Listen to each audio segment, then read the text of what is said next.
Ladies and gentlemen, you are now watching and listening to Real Talk with Ronnie, with your host, Ronald Lynn. Good evening, ladies and gentlemen. Welcome back to Real Talk with Ronnie. I'm Ronald Lynn, your host. We were off last week. I had a personal thing I had to attend to, but we are back.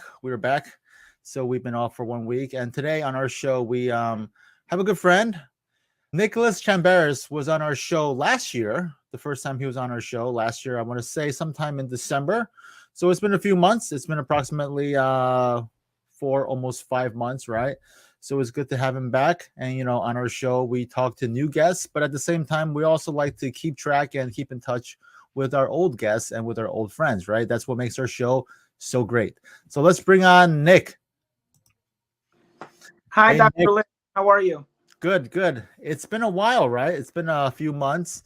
Last week I was off for a private thing, for a family thing, but we are back and we're happy to have you on with us this Sunday. So Nick, why don't you give us a little update on what you've been up to these past 3-4 months? Well, it's interesting. The last time we spoke, I was predicting smooth sailing for Speaker McCarthy in the speaker's race, and he won, but it was far from smooth. It was like they would call it in Europe, a derby, a thriller in the United States. I think I was up past midnight on Friday when I think it was a Friday night going into Saturday, I guess, when he finally had the votes. And I think it's exciting. It was an exciting race. It had the potential to be very harmful to the Republican Party and Republican unity. But I actually think the Republican caucus came out a lot stronger.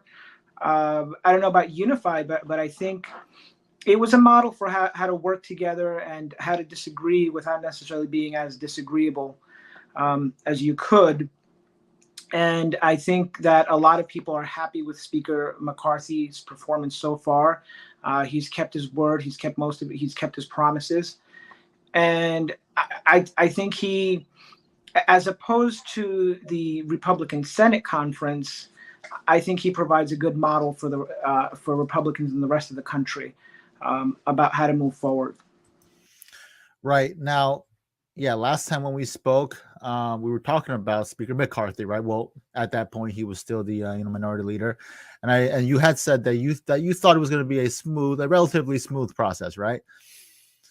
But as it turned out, it was probably the most tumultuous speaker battle in the history of our country, right? I think it went to how many rounds?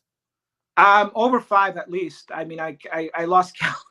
Right. I said, okay, the first 2 rounds, I thought there's no way he's going to get it. They need to make a point. I said maybe by the 3rd or 4th round, but after we got by the 5th, I just said, let's make this stop right now, hopefully, please. Yeah, I mean, at the end, he was able to clinch the speakership, but it was a tough and brutal battle. But you think that throughout this whole process, that it's actually left the Republican Party stronger? I do. I think, I wasn't happy with some of the grandstanding that took place, particularly from McCarthy detractors. I think it was completely unnecessary. And without mentioning names and actually naming the content, I think some of the criticisms against Speaker McCarthy were outrageous and ridiculous.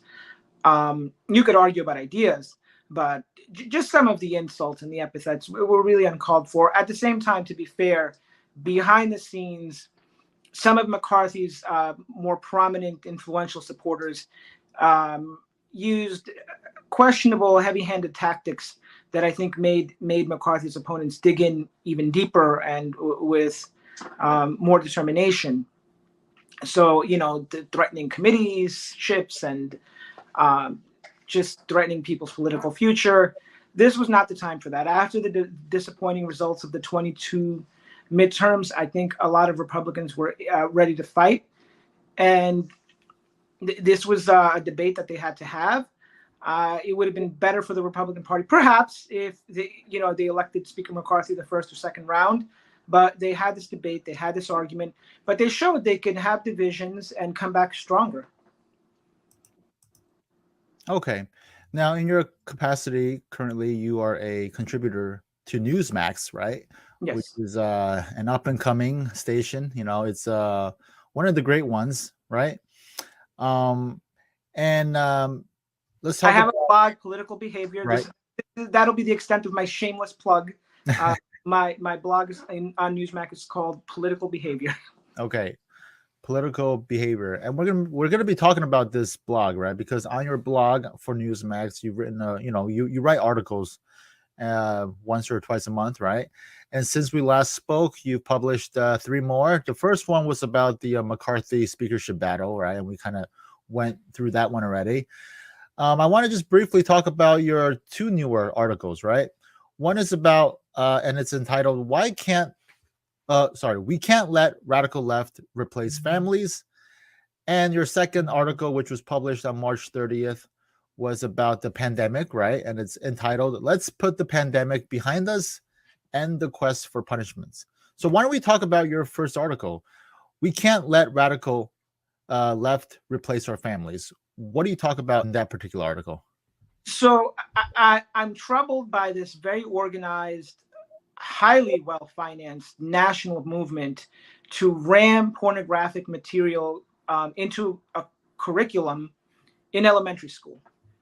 I'm actually almost lost, and few people would ever accuse me of being at a loss for words or saying too little, but I almost get choked up thinking about some of the things that these crazy, unhinged groups are trying to foist upon little kids. In my view, and in the view of most families in this country, 8-year-olds do not need to know about sexual functions. 5-year-olds do not need to know about certain acts performed by adults. And I think it's troubling that there are actually states that have passed laws which punish school districts if they don't implement this curriculum. And Can I interject? Which of course, states have passed laws that would punish? New Jersey, oddly enough, is one of them. And I just find it very troubling. I find it very curious. Um, I think there's a book called Lawn Boy. I actually talked about that book on my show, many months ago. I read these books. For those of you who are watching, and for those of you who continue to watch, if you go to my website, realtalkronnie.com, I actually talk about those books. So you can go back, you can go to my website, and you can find that video where I actually read those books, right? So I think it was back in like October or November of last year. I actually went to the library, to the public library here in my particular town, and I went and took out some of these books because I wanted to see firsthand what these books are talking about, right? And I took them out, and in my videos I actually read them, so you'll actually see what's in these books. And a lot of the material that's in these books, it's really not that appropriate for school-age children, right? But the only way to know what's in them is if you actually take a look at them. So that's what I did. And for those of you who are watching, and if you care, please go back to my website and check out those videos. But anyway, sorry, Nick. Go. Yeah, and I'm glad you mentioned that. And kudos to you. You're a stronger person than I am. I would probably not be able to read the content aloud to anyone. I read excerpts of that book Lawn Boy, and I was shocked. Again, you may have a distinct opinion about it. I think it's trying to glamorize, not only glamorize, but normalize pedophilia, and that should scare the daylights out of all of us. I guess other people could have opinions, but without, I really don't want to just to refer to some of the excerpts in that book. But I think any objective, disinterested person who reads those passages would have to agree that they're trying to destigmatize and normalize pedophilia. Children should not be sexualized. Children have never been sexualized, intentionally anyway. And again, I think it's frightening how there's this.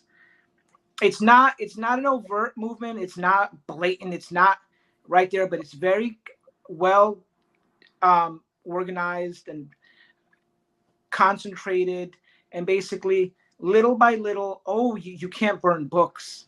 No one is saying burning books, but there's a reason you read the Scarlet Letter when you're in a senior and junior high, or you wouldn't read the Scarlet Letter when you're 8, right? You wouldn't understand it or appreciate it. Not that the Scarlet Letter is an inappropriate book, but we're saying, everything has to be age appropriate. And again, shoving sex into the faces of elementary school students is not only creepy, bizarre, it's dangerous. I mean, think of the ramifications when our children are our most precious resource, and they're also the most vulnerable. Think of the potentially disastrous consequences of just, teaching this stuff to little kids when, parents don't know what's going on in school. They really have no say. And a lot of really unfortunate things could happen. Right. Like, look, I'm for everybody, right? I'm for straights, gays, transgenders, everyone, right? And I think a lot of the gripe that people have with these topics is that it's just not age appropriate, right? Like you can go ahead and read these books and offer these books at the right sort of time, at the right sort of age, right? But I think the issue that a lot of parents are having is that when you introduce children that are of the age of 5, right? If you introduce them to this kind of stuff now, not only is it not appropriate, it's just like they're not going to get it, right? Exactly. So, you just have to question the motives and the intentions and the designs of people pushing this curriculum. It just that, like I said, I'm rarely at a loss for words. I just truly do not understand it. right. So, what is your conclusion at the end of your article? Well, I also talk about the fact that bullying is a much bigger problem in our country now than I think it was in the past. And the sorts of violence that is accepted in public schools is also alarming. I don't know about your experience, but I remember, when I was in school, in public school, I went to public school in Brooklyn. So you can imagine, I went to good public schools. I was lucky, but it wasn't exactly. You saw fights. You saw fights almost every day. But you saw some shoving matches, an occasional fist fight. Whenever it got out of hand, usually 1, 2, 3 or more people would just break it up. Now you're basically seeing gang assault being tolerated and filmed while everyone is just watching, and then parents are demonized for speaking out, for trying to protect their children. And in one of my articles, I also mentioned about the radical left replacing families, how they were blasting parents for complaining to school administrators about this. And children have died from vicious beatings. And for some reason, the left just wants to remove, the radical left, I should say, let me make that clear. The radical left just wants to remove parents from the equation. They want to remove parental involvement. And this actually harms, people who aren't really high up socioeconomically. Right. So if you're an immigrant, right, an unskilled immigrant, and you're working hard, maybe you're working 2 jobs, you're not going to have as much time to be involved in your child's education, unfortunately, as someone who has a lot more time and is able, and I know immigrants working 3 or 4 jobs, actually, I'm not kidding, where they spend a lot of time on their children's education. But it shouldn't be necessary to have to ask your child, hey, did someone beat you today? Hey, did someone spit at you? Did someone insult you? Did someone use racist remarks against you? What are you learning in school? Really, but if they do want to play a role, parents' input is important. Parents' input is paramount. Isn't it kind of it's ironic, right? Because I would say maybe 10, 20 years ago, there was a big push by the government to try to get parents more involved in their kids' lives, right? Good parenting starts at home, right? Right. But now there seems to be like an opposite push where the government is trying to get parents to, kind of, stay away. So what the heck happened? I think the problem is a lot of parents are staying away because they're afraid. They don't want to be associated. They don't want to be called racists. They don't want to be targeted as domestic terrorists, as crazy as that sounds, which actually has happened at some community boards. I mean, look back a couple of years ago to the young girl who was raped in a school in Virginia. Mm-hmm. And I don't know if you heard about this one or if it came to your attention, but a young girl in a Virginia high school was raped. To the best of my knowledge, the school administration was refusing to do anything about it. And her father had to go to the school board meeting to talk about this, and he was dragged away in handcuffs. So again, I think it's important that parents. No, but my question is like, where do we? Okay, how do we end up at the point today where the government used to want the parents to be involved to the point we are today, where the government is actively telling parents to kind of go away? Why is the government changing? Well, again, lobbyists and interest groups are more powerful now than they ever were before. And it's not in their interest to have parental involvement. Again, it doesn't matter what kind of background a student has, whether their parents' ancestors came on the Mayflower, or they arrived from a developing country yesterday, right? It's not in their interest for parents to know that in their curriculum, their 8-year-old child is learning about adult sex acts, right? Okay, when you say it's not in their interest, who is the they? They are the groups that are surreptitiously pushing this radical agenda nationally. Okay, and these groups being who? I think the groups that fund studies that claim 5-year-olds need to learn about sex education, the journal studies that they fund on junk science, basically, and very. Right, so then, you know what? My question is, if I ever had the opportunity to get these groups in the same room, right, I would just ask them, like, why are you doing this? Like, why? Like, what is the purpose of you doing this at this age? Why can't we do it a little bit later? And what is your ultimate goal? What do you think these groups would say? I'd love to know. I'd love an explanation, because frankly, there is no sane explanation for this. Forgive me if I'm sounding a little boisterous or bombastic.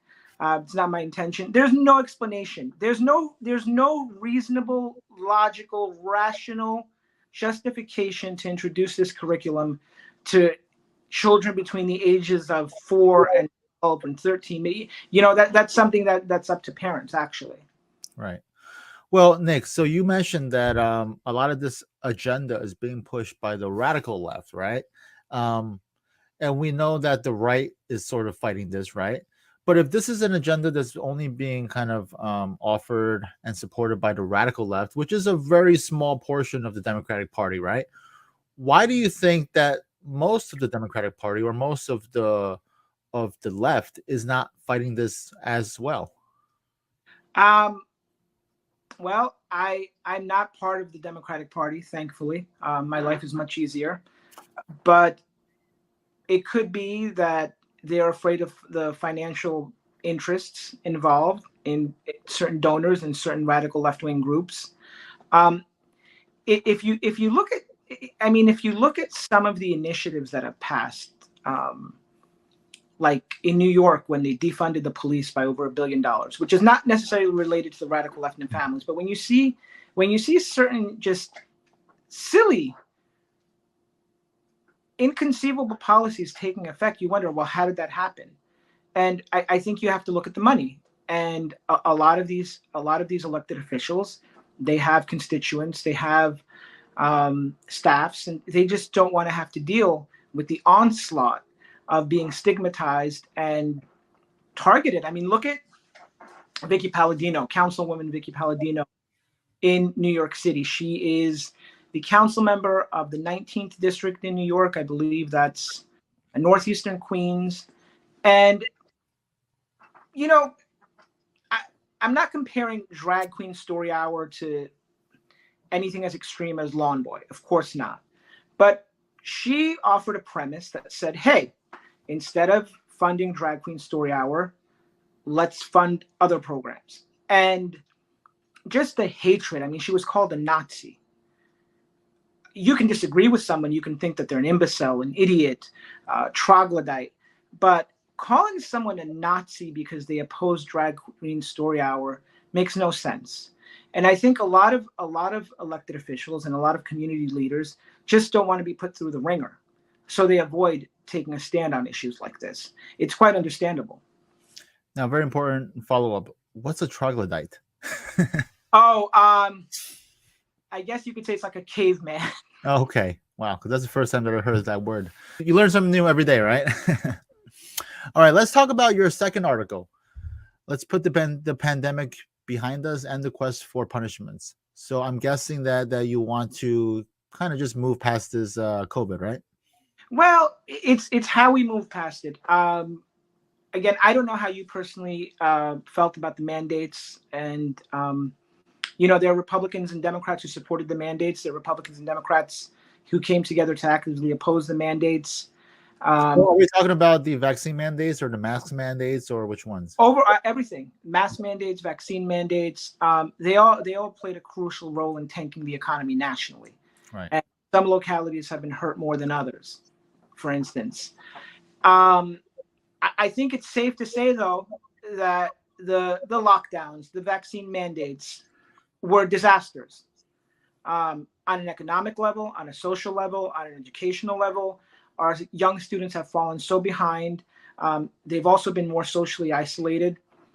And look, if someone wants to wear a mask, I think it's wrong to stigmatize them, to target them, to criticize them. Wearing a mask, wearing 4 masks is a personal choice.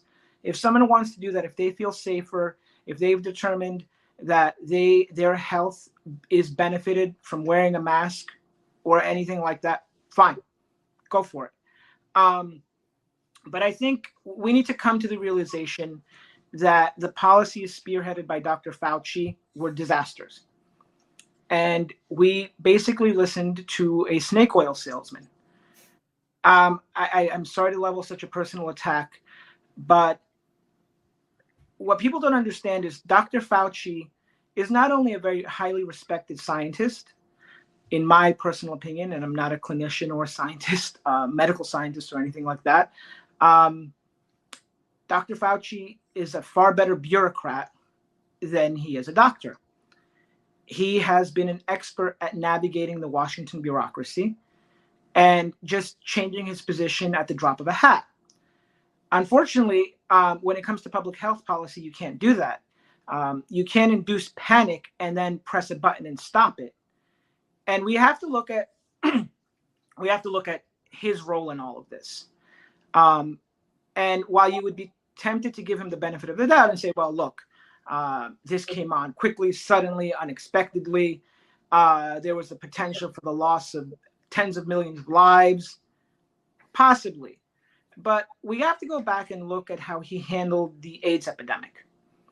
And that's why we can't necessarily give him the benefit of the doubt. Dr. Fauci is on camera in an interview in 1983 suggesting that people can contract AIDS or HIV through casual contact. And I believe he named little kids could do that.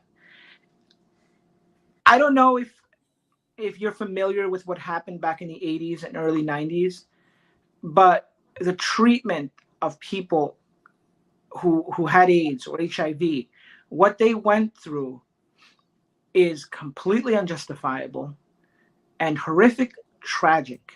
You had people who they contracted this virus, right? And it was bad enough that back then in the 80s, getting HIV was a death sentence, right? I think it's fair to say that for the most part. Except if you were Magic Johnson. Right. Yeah. I guess that's why they call him Magic, right? Good point. Once the 90s came in, early 90s, by the mid 90s, there were a lot more treatments available. Right. But in the 80s, it was a death sentence.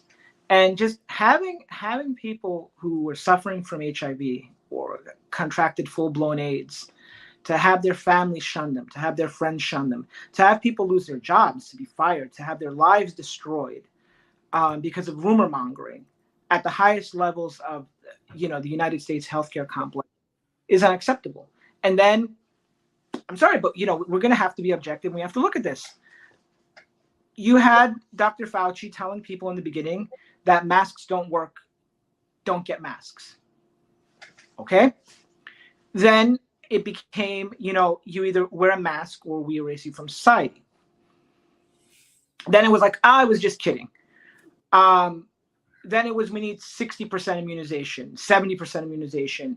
Then it was 95% immunization, just constantly moving the goalposts.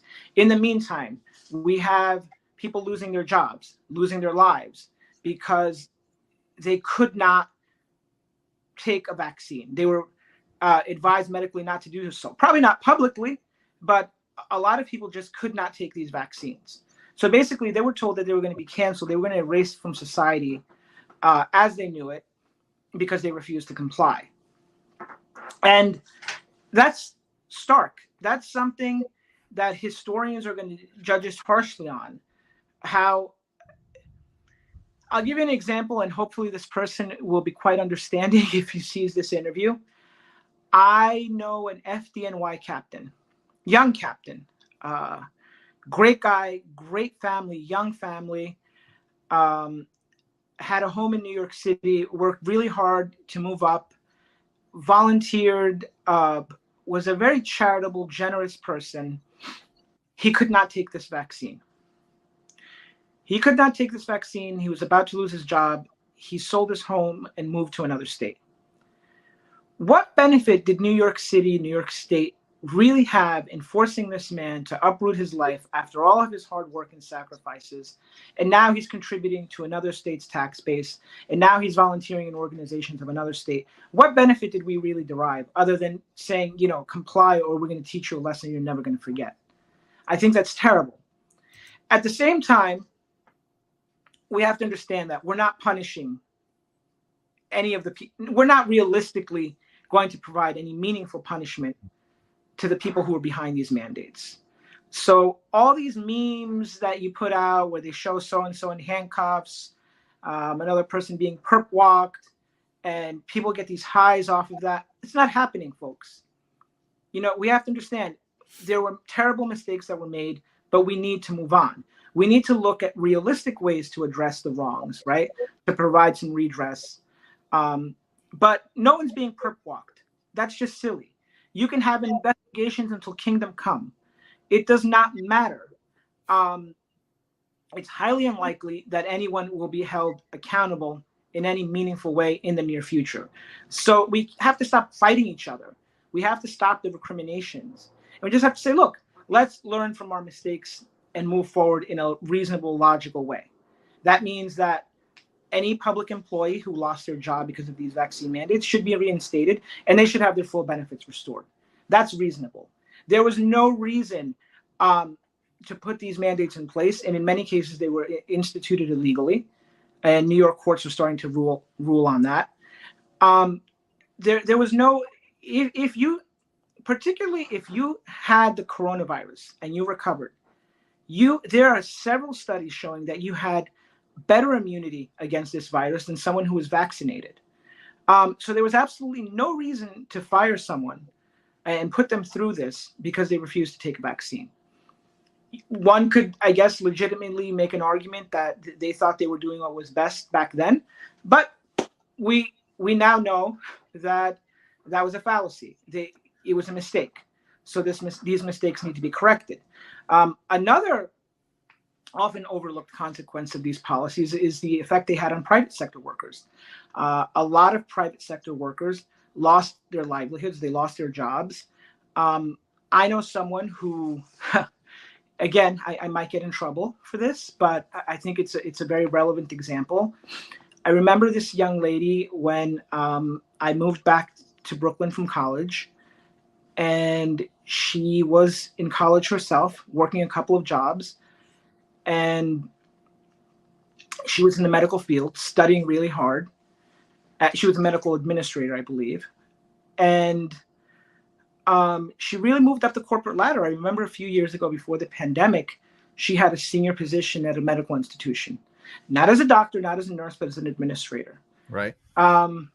And I think it was last year, I went to a cafe and I said, I saw this woman behind a counter And I said, oh, you know what? That looks like a young Jane Doe. I'll just say that, right? And it turned out to actually be her. Yeah, yeah. And not that there's anything wrong with that. There's absolutely nothing wrong with taking a part-time job, even if you're a CEO. I really think, there's no shame in honest hard work. And I think as a country, we have a lot to benefit from that. But I was just taken aback because I thought, oh, maybe she took a part-time job here. But I found out that she lost her job and years of effort because she could not take the vaccine. Her doctor had privately advised her not to take the vaccine. And I just find that to be grossly unfair. Well, hopefully your friend and others like her will be able to get their jobs back, right? Or some sort of compensatory settlement, right? But back to the mandates, right? Like, while I don't agree with the vaccine mandates, I don't think you should ever be compelled to put anything in your body, and I think this is something that should be evenly, dealt with, right? Like, if you truly, honestly believe that it's your body, your choice, right, and if you believe that women in particular should not be forced to carry a pregnancy, then you should also be consistent and feel that people shouldn't be forced to have a vaccine injected into their bodies. So I think that's a consistent approach that, you should take if that's what you were to, subscribe to, right? Well, there's a deeper concern for me. I have been outspoken against these mandates, obviously, but I'm not what you would call a classic anti-vaxxer. Right. I believe there are certain vaccines we should all take. Now, again, being forced to take a vaccine, that's a slippery slope. I'm not really sure how I feel about any vaccine being forced on anyone. Right. However, well, yeah, you know what? Let me rephrase what I just said. I'm not against all vaccine mandates because I know there are many vaccines that children that they need to take, right, in order to prevent like polio and other types of bad stuff.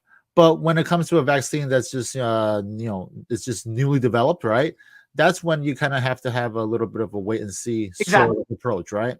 Exactly. And because of this now, because of this rush to force these vaccines down, these COVID vaccines into us, you have a lot of unfortunate skepticism about the polio vaccine and about the measles vaccine, perhaps. Right. Now, what good does that do public health? Nothing.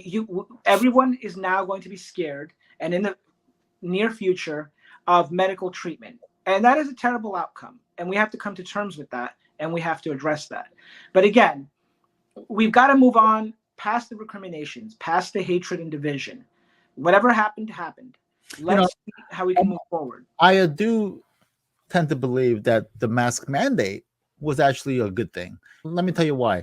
Because when you're talking about a mask mandate, right, it's just something that you're covering your face with, right? It's not that intrusive. It is kind of annoying, you can't breathe that easily. And I know for some people it can be a health problem, right? But by and large, I think a mask mandate is okay, right? I think a vaccine mandate is a bit too much. And one other thing about the mask mandate, I think not, even if it doesn't do that much to prevent COVID, it can do a lot to prevent other stuff, right? Like common cold, allergy season, it keeps the pollen out. So I think there is some virtue to the mask. Just my personal thoughts. If someone wants to wear an N95 mask, I have no issue with that. And right. I am susceptible to the common cold. My friends will tell you that. And I wash my hands a lot because when I get a cold, that's it. It's not one of those 2-day affairs. When I get a cold, it's a week, maybe 2 weeks. And I'm terrified of getting the flu. I'm terrified of getting sick. I admit it. Right. However, we have to understand reasonable expectation because, okay, so you have an N95 mask. That's fairly effective. You have one of those cloth masks. And Dr. Lin, I don't know if you've seen this, but I've seen people with these flimsy masks in tight quarters on the subway, sneezing without covering them, like just sneezing into that thing. Right. And my concern is that it just provides a false sense of security. Right. And also, it's oftentimes useless if you wear the mask where your nose is kind of exposed, right? Exactly. So, yeah, I can definitely understand how wearing a mask can be useful in certain settings. My concern is that it just was peddled as this panacea to the pandemic, and it most certainly wasn't. And again, it's a mask. It's not a force shield like you saw in Masters of the Universe, those cartoons or whatever, since we're talking about the 90s or whatever. We just have to be practical, and we have to stop targeting each other. Someone wants to wear a mask. We have to use common sense, right? Common sense and practicability, right? Exactly. What is practical? What makes sense? And let's just try to move forward, right? Right. All right. Let's talk about one other thing before you go. So, big news this week. Both Tucker Carlson and Don Lemon were both fired from their respective, jobs. Any thoughts on that? I don't understand what goes on at CNN, so I really can't provide any informed opinion on that. I don't understand the Tucker Carlson move. Look, I think Fox News is going to realize that the 90s are over, and this isn't the 80s and the 90s where you had those three anchors, Dan Rather, Tom Brokaw, Peter Jennings, was it? Right? And those were it, and everybody tuned in. Yep. Now we can watch someone on our phone, right? Right. You're even kind enough to give me some time, and there are people who can actually listen to what I have to say. And I'm very grateful for that, by the way. Thank you again for having me on. But always a pleasure. Thank you. Tucker Carlson is the franchise of Fox News. So, well, I would say, I mean, he's certainly a very big name. Of course, you've got Sean Hannity, right? If I had to pick someone who I thought was maybe the face of Fox, I would probably say Sean, followed by maybe Tucker. I don't know. I mean, that's just me. I think Sean Hannity has a great show. I'm a huge fan of Sean Hannity. Laura Ingraham is probably one of my favorites. Mm-hmm. She is controversial at times, but I think her raw but intellectual commentary is very appealing to me. I don't always agree with her, obviously. I think Fox News, I don't know why, but they tend to have this this incredible talent of getting rid of their biggest talents. Like, Bill O'Reilly, they got rid of him, which is a pretty big shocker. Now they've gotten rid of Tucker. I think prior they got rid of Megyn Kelly, but I think with Megyn Kelly it was because she actually wanted to leave. But anyway, so I think that played a role, but I think Tucker Carlson's situation is a microcosm of the struggle within the Republican Party. The corporate rhino industrial complex is over. Not that Tucker Carlson necessarily Republican, I don't really know, but obviously he appeals to a lot of Republicans. He appeals to a lot of independents and Trump voters. Would Tucker be part of the corporate rhino or be part of? Or no, I think Tucker Carlson obviously offends the corporate rhino interests, and he does say, look, and full disclosure, I watched Tucker Carlson's show, phenomenal commentator. I did not always agree with him.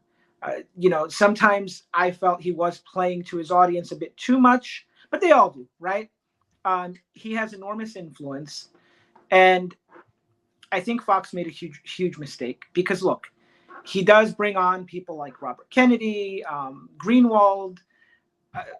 Some of the things they say are very controversial, obviously, and might offend sponsors and people on the board of directors, but it makes no sense to get rid of your top audience. Now, speaking of Robert Kennedy, do you think he has an iota of a chance of getting the nomination? No. Nothing against him, but look, everybody, you've had people that have made good runs, right, as insurgent candidates. Pat Buchanan in 1992, for example, but as a Republican. But did he get really more than 20% of the vote? He's polling at 19% of the vote. Let's say he doubles that, which he's not. He really has no path. If Biden opts out, obviously somebody, maybe it would be Kamala Harris would step in, or Let me ask you, why do you think someone like a Robert Kennedy Jr. has no path? I mean, he's got the last name, he's got the pedigree, right? Do you think it's because he's not that experienced when it comes to political office, or do you think there are other deciding factors? There are multiple factors. Or do you think he's the wrong Kennedy? I think Republicans don't want to hear this, of course. Biden is by far the most electable Democrat right now. That's why everyone is covering for President Biden. They're defending him. He projects a leader who's moderate. I'm not saying he is moderate. I want to go on record and saying that many of President Biden's policies have been a disaster for this country, particularly on the economy and defense and social issues. But he's perceived more as a moderate, as opposed to somebody like Kamala Harris or Gavin Newsom, who might be a darling of the more left-leaning Democrats, but would be a disaster in a general election, I think. I think Democrats operatives are smart enough to know that they need a moderate against the Trump, who's the likely Republican nominee.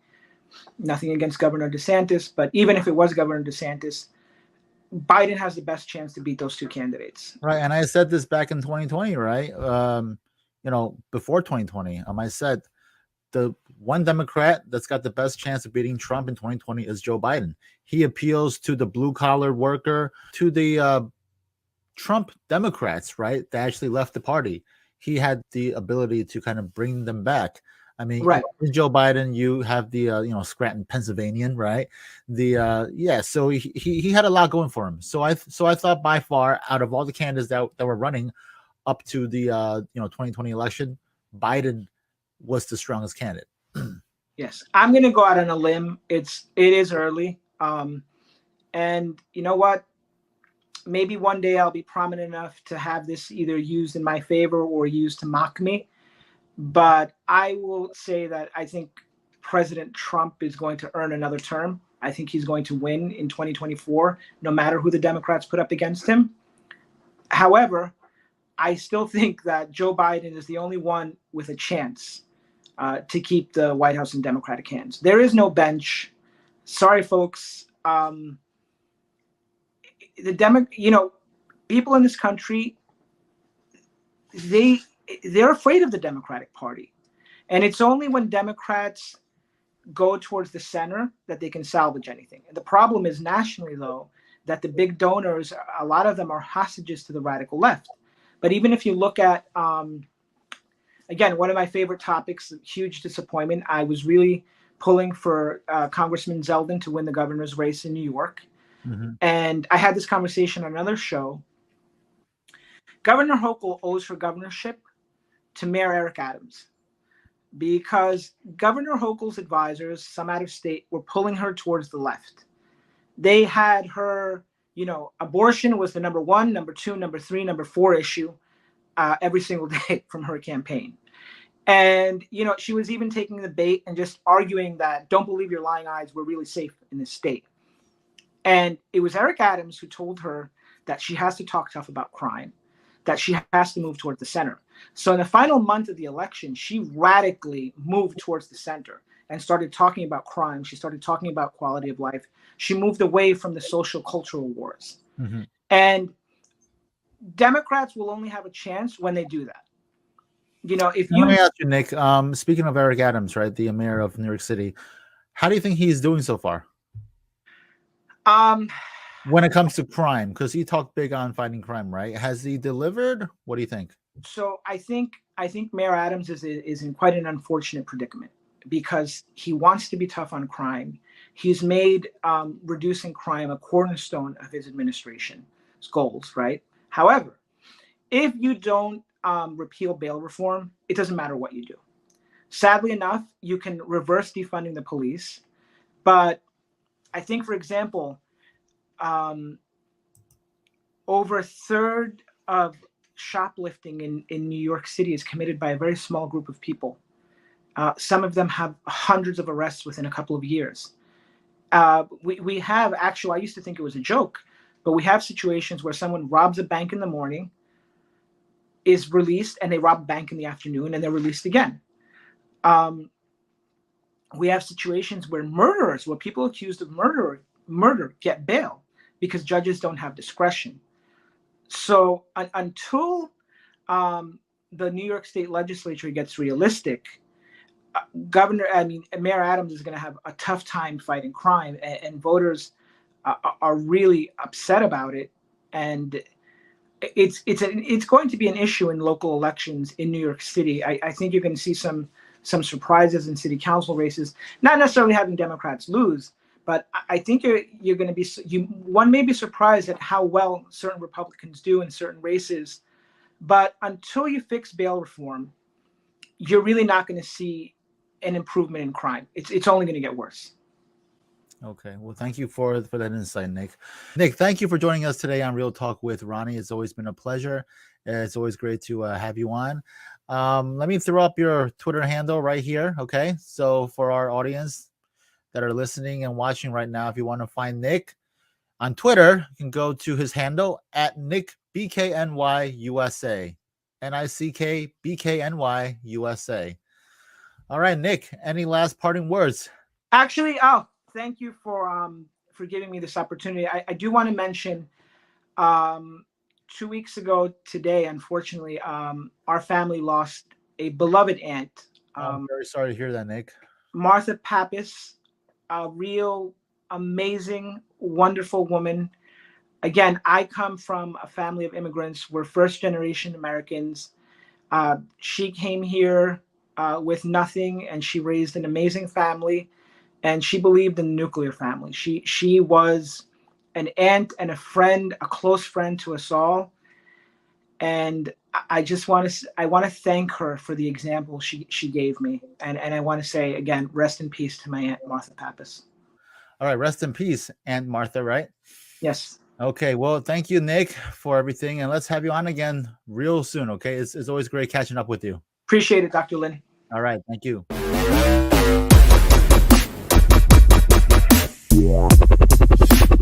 Thanks for watching and listening to Real Talk with Ronnie. To watch and learn more about our show, including ways to contact us and how you can be a guest, go to realtalkronnie.com.